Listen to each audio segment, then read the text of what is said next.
Hello, everybody. This is Tim here again. Here another review. This time for It. Welcome to Derry, episode 1. Now, to just jump into the It films and pretty much Andy Muschietti's like career when it comes to these flicks and other stuff he's done. I know a lot of people are like, kind of divided on the Flash. I like the Flash. Was it like the best movie ever? No. Was it like groundbreaking? No. But I had fun with it. I enjoyed the Flash, other than some weak CGI here and there. Ultimately, I enjoyed it. And in my opinion, like the biggest weakness for like Andy Muschietti as a creative is pretty much his CGI, his digital.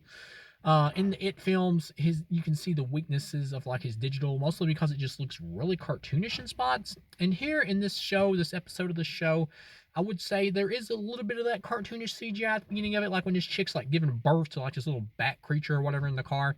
But other than that, I didn't have much of a problem with this episode. I will say it does lag a little in the middle. There were points where I was slightly like, I'm kind of missing the clown a little, the Pennywise creature, just a little though, not enough to like really make me like hate the episode or anything, but I was kind of feeling it. But at the same time, Pennywise is supposed to appear in like his Pennywise clown form like later on in this show, so we're gonna get more variations of his different forms, which I'm okay with. But at the same time, I could feel it a little here. But overall, from 1 to 5 stars, I give this episode a 4 out of 5. I thought it was awesome. For a first episode, this was an awesome first episode to get you interested in the show. If you like the It films and the It book, this is really good. Um, you got a new kid cast in here, and I will say that two of the kids or whatever did feel a little bit kind of like a copy of the kids from like the It movie and also from the book, where you got one who's kind of like a comic relief type character or whatever, and even one of the kids is like Jewish or whatever, which kind of reminds you of like the Stan character, I believe. That was his name, I think, from the book and from the movies. But at the same time, the acting from the kids, they do a good job. I will say the one kid in here who plays like the kid who's like from an abusive home. You see him at the opening of the episode, and he's like runs out of this theater or whatever, and ends up in this car where he's trying to like escape from town, and he like keeps a pacifier in his mouth because it's like a coping mechanism because he's being abused at home. And of course, the family that picks him up or whatever is Pennywise really secretly, and they start saying like all this crazy shit, which I thought was kind of some funny dark comedy. And then like the mom is pregnant in the front seat, and she like gives birth to this bat creature, and that's when you get a little bit of wonky CGI, or not so much even wonky, it just looks a little too cartoonish. But when the creature comes out, it is pretty interesting looking. It's not really scary, but I'm 35 years old. I don't get scared of shows or movies. It's just the way it is. I'm too old for that. But when you see the creature, though, I like the design. It looks good, and you pretty much get that idea. It attacks the boy in the back of the vehicle, and he gets took out. But that boy or whatever who plays the kid that goes missing, the first one might be taken out in this first episode from the beginning of it. His acting is fine for most of it, but other times he has some bad acting, or some weak acting, I would say, where he's just kind of okay overall in terms of the show. He's probably the weakest of the child actors, but he's okay.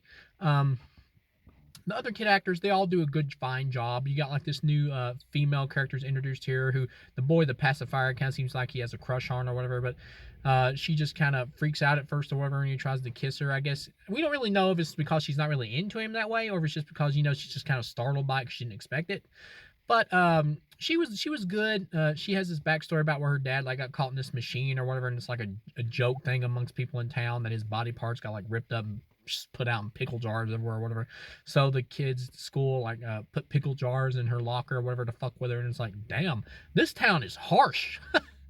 It's always been harsh. But yeah, getting there's there are weaknesses here other than like the wonky the kind of cartoonish CGI spot.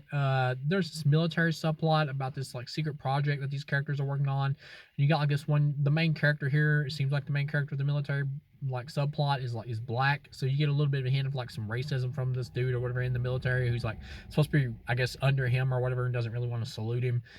I like that. I like kind of bringing that up for the time or whatever. That's makes it more realistic. But at the same time, this whole military subplot thing really didn't seem to have anything to do with the main plot, and did not feel like it fit like the whole world of It or whatever, which is really more focused on children. So that it wasn't even that it was bad. It was just like, well, why is this here? But I kind of gave it a little bit of a break because I'm like, well, I'm willing to wait to see how this eventually like links into the rest of this season or whatever as it goes forward. So I could give it a little bit of a break, but the acting is good all around for pretty much for the adult actors and everybody. You get to the end, and the kids are like going into this movie theater or whatever, like watch this musical.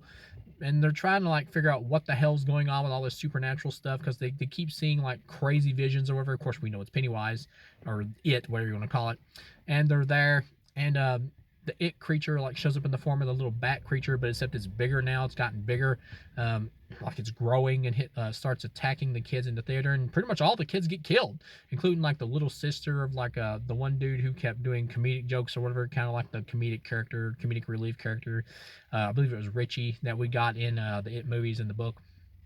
He's similar to him, but they all get took out, and I was like, pretty much all get took out except for the girl or whatever, and then this other chick who's like, or the other girl or whatever, who's like this black girl who worked at the theater or whatever with her dad, and she joins the group later on in the episode because they're being investigated mostly by the police or whatever because they were the last ones to see the little boy with the pacifier who went missing.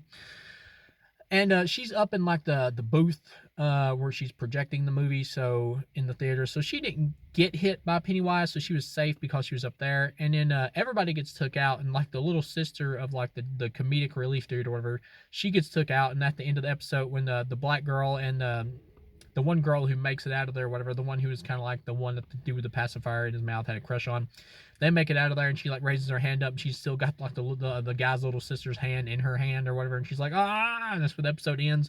That's a really good ending. I like the blood and stuff of the kids getting like ripped apart and everything at the end. Nobody's safe. I like that emphasis on that. Overall, it's a 4 out of 5. This was an awesome episode. It wasn't amazing, but it was awesome for our first episode.